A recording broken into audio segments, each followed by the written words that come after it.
Hey guys, this is Dave with Audioin. Today I've got something pretty special for you guys because this is the new Gazaudio Binary Chopin. And I actually got to try these at the 2023 Can Jam SoCal event last week at the Hi-Fi Go booth. So of course I had my trusty M15S with all of my test tracks ready to go. And it just so happened that the first track I listened to was Lose Yourself to Dance by Daft Punk. And I don't want to give away too much right out of the gate, but let's just say it was pretty much love at first listen.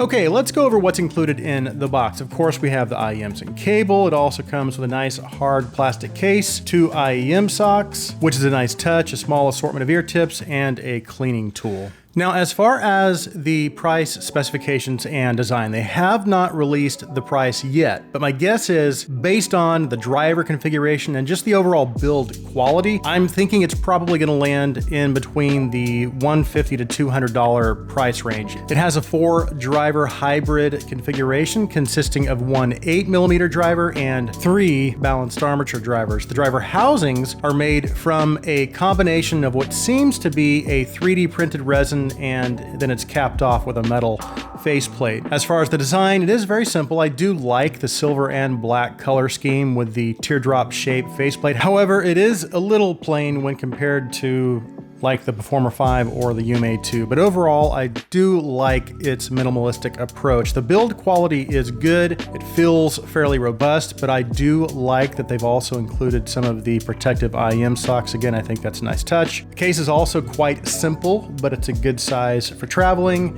It offers adequate protection as well. As far as fit and comfort, the shell is actually quite small, but the nozzle is a little bit on the longer side, which works great for my ears because I was able to get a really deep fit and a great seal. And while I do think the included tips are decent, I was actually able to get a really comfortable fit using the Divinus velvet ear tips. The cable quality is also good, especially if this lands where I think it's going to land in terms of price. It is a 2-pin cable and it has a 4.4 balanced connection. I don't know if they're going to offer a 3.5 version. The set I tested at Can Jam was also a 4.4. The cable itself is soft. It's easy on the skin. It doesn't have a lot of memory, so it's quite easy to untangle and roll up. Now, if I did have one little nitpick, it would be that I wish this was a modular cable. But aside from that, I think it's great. Okay, let's move on to the sound.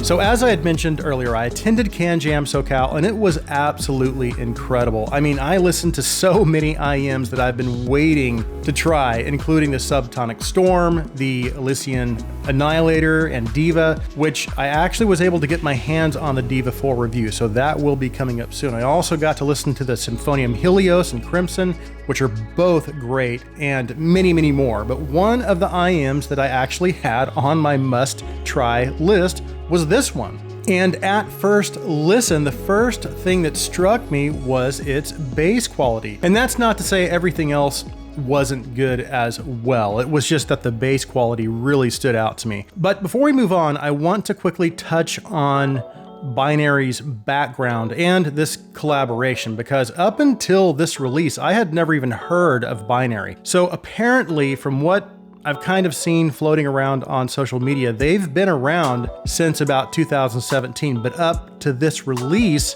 had only released products in China, and this is their first international release. So I think that's kind of cool, because I think if you're gonna have your first international release, I think this is a smart way to do it. But at the same time, you do have to be careful, because if this lands again around the $150 to $200 mark, this is a very competitive price point, and it's competing with, again, the Performer 5, the UMA2, the Kara. But I don't want to get ahead of myself. So let's talk about the sound of the Chopin, and then we'll circle back to some comparisons towards the end. So the overall sound presentation of the Chopin is what I would call U-shaped. So you've got some emphasis on the lower bass and higher treble frequencies. And I've seen a few references or comparisons to the Variations tuning on social media, and I do definitely agree that there are some similarities in the way the lower mids and bass are tuned. But if you remember, one of the Variations' minor flaws, according to some, and even to me, was that because of the recessed lower mids right before the bass shelf starts, it could cause it to come across as a little thin sound. And if you lay the Chopin graph over the Variation graphs, you'll see there is a little bit of a similar style tuning approach in the lower mids, but I think the Chopin actually handles that a little better, because the bass shelf starts a little sooner, and that helps to keep it from sounding overly thinned out, in my opinion. But at the same time, it also gives you an extremely clean transition from the bass into the mids. But if you break things down a little further, starting with the bass, what you'll see is that the overall bass levels are similar to the Variations. Now, I do feel like the overall bass performance is better with the Variations, but it's also a $500 IEM. But as I had mentioned, the bass quality of the Chopin was one of the first things that I noticed. It's just really clean and controlled. And I would even say it easily performs at the levels of some of the best in this price range. But what stands out to me, as far as the bass quality, the attribute that stands out the most to me is its dynamics and its impact. But again, it's also controlled and pretty tight as well. So that combination of dynamics and control really makes for just a solid overall bass presentation. And then as you move into the mids, again, we do have just a slight recess in the lower mids, but it doesn't come across as overly thinned to me, because I still feel like instruments that land there, while not necessarily sounding super weighty, still have enough weight to keep them, again, from sounding thin or light. But as you move into the upper mid-range, that transition is done really, really well. It's really, really smooth, and both instruments and vocals have a nice, natural, and just a very clean presentation.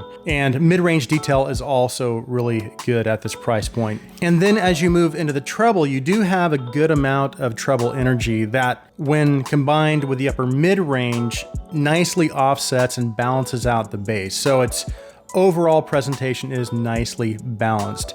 Treble detail is also really good. Cymbals have good clarity. I do have one minor nitpick though, and that is that cymbals can sometimes come across as a little splashy. Not that it's sharp sounding or piercing, it's not. It's still smooth enough as to not become a distraction, at least not for me. But everything else I look for in good treble is there. So nice energy, again, nice detail for the price range, and despite that hint of sibilance, it still sounds quite natural. But what I really love about the treble is the upper treble presence. And if you know me, you know that's important to me. And this has just the right amount, in my opinion. And we know what that does. It finishes off those upper frequencies with just the right amount of air and sparkle, but it also helps to bring out some of those micro details and nuances that might otherwise be missing. And as for technical performance, I would say it's very good. The soundstage is wide, although I wouldn't say it's super wide. It's about average for an IEM, which is good at this price point. But imaging and instrument separation is really good at this price point. So everything is nice and focused, and it's just anchored really well in its position. And its overall detail retrieval throughout the entire frequency range is actually, again, it's good all the way through the low mids, the mids, upper mids, and treble. So the overall detail levels are really good at this price range. So really there isn't much to complain about with the Chopin, and it really does check just about every box. Again, I did have some minor nitpicks about the design and the treble, but at this price point, those really aren't a big deal in my book because there are so many other more important attributes that it really does get absolutely right. But here's the big question: how competitive is it in this price range? And I've got quite a few IEMs in this price range on the table. I have the Kara Performer 5, UMA2, and I was also finally able to get my hands on the Kiwi Ears Quintet.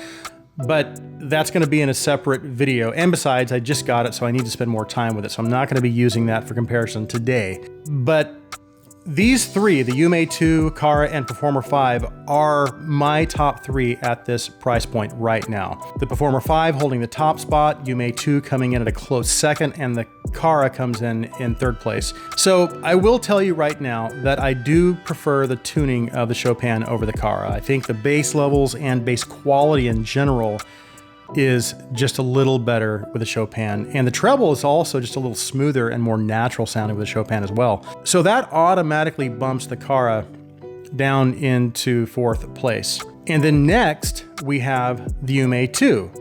And I like the UMA2 a lot, but one of its issues, at least the issues that I have with it, is that some instruments could sound a little light or thin. And it also does have some issues with instrument naturalness as well. But that being said, as V-shaped IEMs go, it's still an overall great set for under $200, and it still does a lot of other stuff very, very well. But you know what? The Chopin just does it a little better. It handles the low mids better, so it doesn't have the issue with the over thinning of instruments. Its overall bass quality is just as good, but it brings a little more bass energy, which in terms of quantity it's a little closer to my preference. And it also has a more natural sounding mid-range than the UMA2. Their technical performance is about the same, but in terms of tuning, I personally, again, for me, I have to give it to the Chopin. And then finally, we have the Performer 5. And I have to say, this was really tough because the Performer 5 is simply exceptional at this price point. And I don't think I've ever switched back and forth from IEM to IEM so much in my life, because each of these have very special qualities that appeal to me equally, which makes a decision like this almost impossible. And really, what it came down to, or comes down to, when something is so close in its technical performance, is tuning. Although I do think the Chopin has a slightly more open sound presentation.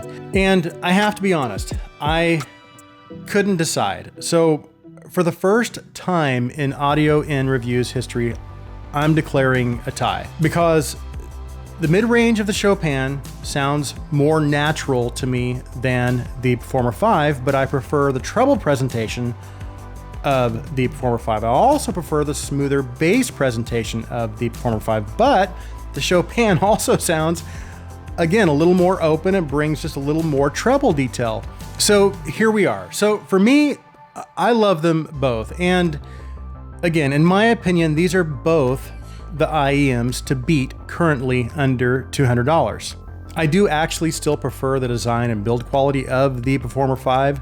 The Chopin is cool, but I just love the faceplate design of, again, the Performer 5, and the build quality is just really, really good. So there you have it. The Chopin makes a very strong first entry into the international market, in my opinion. And you can always count on any collaboration with Timmy from Gazaudio to be pretty solid. So needless to say, the Chopin does get a full recommendation from me. So that concludes my review of the Gazaudio Binary Chopin. Thanks so much for taking the time to watch. If you like my content, please take a second and hit that subscribe button. Also, if you would please, like this video. Please share this video. I hope you guys have an awesome day.